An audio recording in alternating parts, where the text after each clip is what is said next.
Rohit engineering college के अंतिम वर्ष का विद्यार्थी था। मात्र 22 वर्ष की आयु में वह सुंदर, बुद्धिमान किंतु आंतरिक रूप से अकेला था। उसके माता पिता विदेश में नौकरी के कारण रहते थे। घर में केवल वह और उसकी बुआ आंटी मीरा थी। मीरा 38 वर्ष की थी, किंतु देखने में 30 से भी कम लगती थी। गोरा रंग, लंबे घने काले बाल, बड़ी बड़ी आंखें और वह मुस्कान जो हृदय को स्पर्श कर जाती थी। विवाह को 12 वर्ष बीत चुके थे, परंतु उनके पति व्यवसाय के बहाने अधिकांश समय बाहर रहते थे। घर में केवल दोनों ही थे।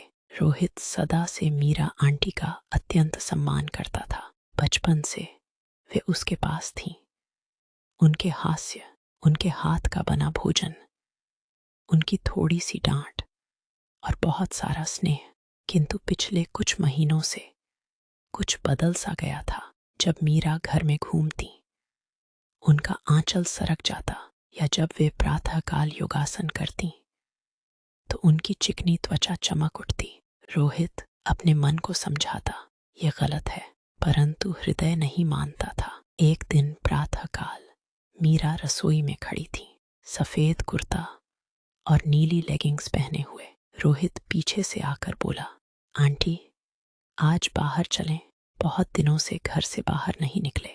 मीरा मुस्कुराई, क्यों मेरा पुत्र, क्या योजना है? बस एक लंबी ड्राइव। आपको खरीदारी भी करनी है ना? मौसम भी अच्छा है, केवल हम दोनों।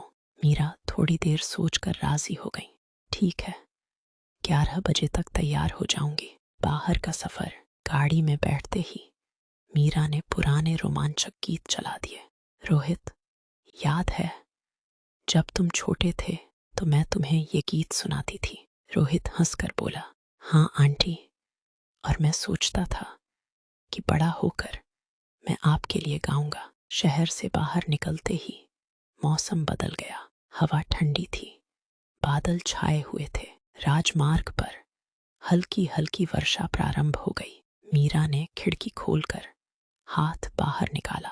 उनके बाल हवा में उड़ रहे थे। रोहित उन्हें देखता रहा। उसके हृदय में एक विचित्र सुख और बेचैनी थी।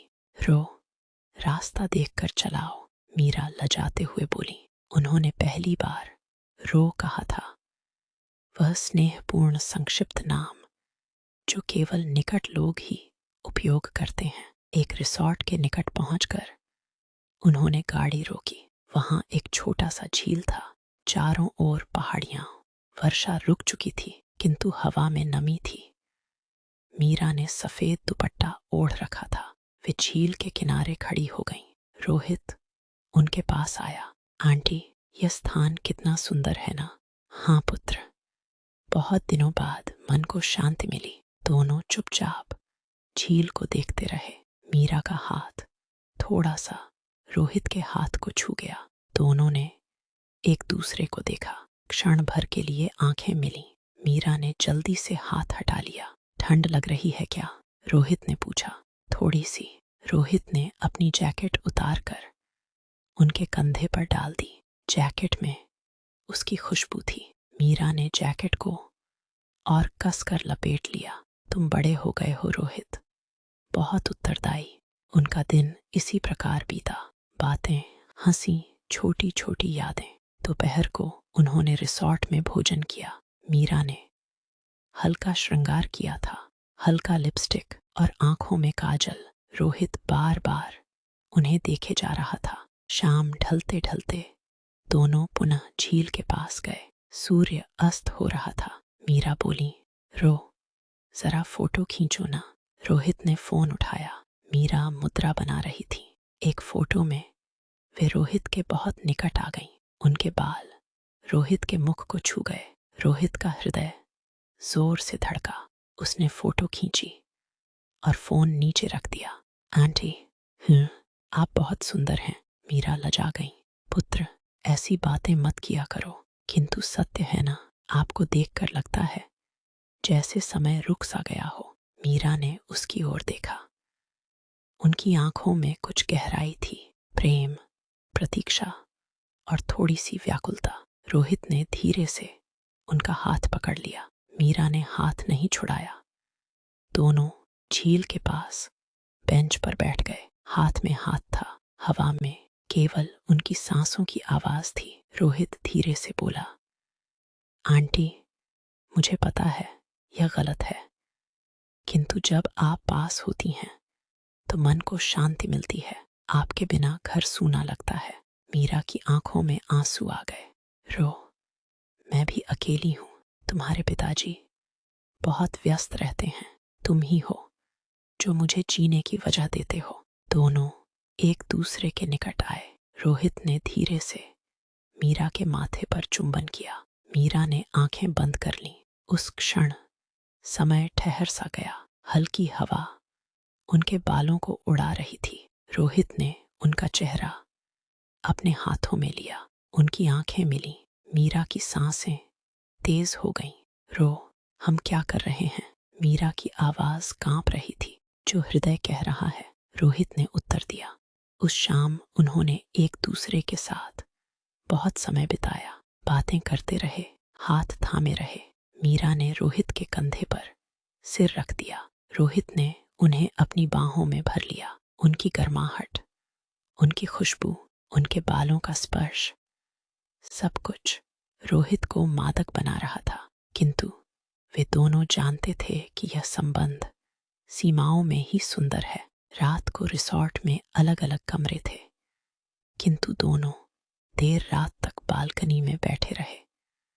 चांदनी में मीरा और भी सुंदर लग रही थी। रोहित ने उनकी ओर देखा। मीरा ने शर्माकर कहा, क्या देख रहे हो? आपको, आपकी इस मुस्कान को, आपकी इन आंखों को।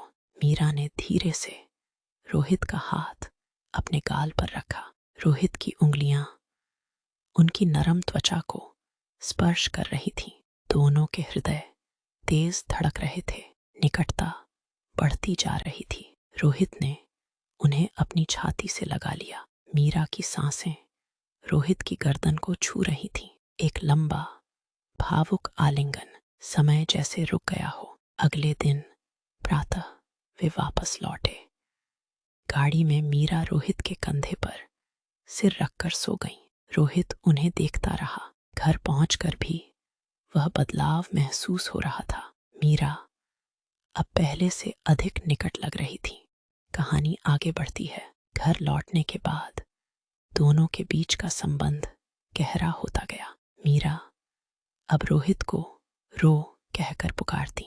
रोहित उनके लिए चाय बनाता, उनके साथ बैठकर घंटों बातें करता।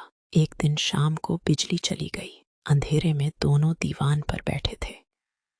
हल्की मोमबत्ती की रोशनी में मीरा का चेहरा चमक रहा था। रोहित उनके पास सरक आया। आंटी, डर लग रहा है क्या? नहीं, तुम हो तो नहीं। रोहित ने उनका हाथ थामा। धीरे धीरे उन्होंने एक दूसरे को गले लगाया। मीरा की सांसें तेज हो रही थीं। रोहित ने उनके बालों में हाथ फिराया, उनकी गर्दन को स्पर्श किया। मीरा की आंखें बंद थीं। वे रोहित की छाती पर सिर रखे लेटी रहीं। स्पर्शों की गर्माहट, हृदयों की धड़कन और मौन प्रेम की अभिव्यक्ति। रात बहुत सुंदर बीती। दिन बीतते गए। दोनों साथ में बाग में घूमते, साथ खाना बनाते, साथ फिल्म देखते। हर छोटा छोटा स्पर्श, हर नजर, हर मुस्कान उनके प्रेम को बढ़ाती। मीरा कभी कभी रोहित के गाल पर हाथ फेरती।